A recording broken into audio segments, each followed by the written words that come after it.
கத்தி வந்தது பழங்கதை இருக்கு, அடி வசதி வந்தது வாழ்க்கை போனது நம்மோட கணக்கு.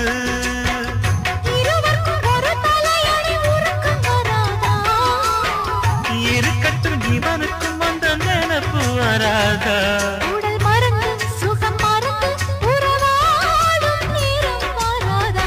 ரெக்க கட்டி பறக்கு தட்டி அண்ணாமல்ல சைக்கிள் ஆசைப்பட்டு ஏறிக்கிட்டேன் ஐயாவோட பைக்கில். ரோட கட்டி பிடிக்கையிலே என்ன சுகம் கண்ணம்மா.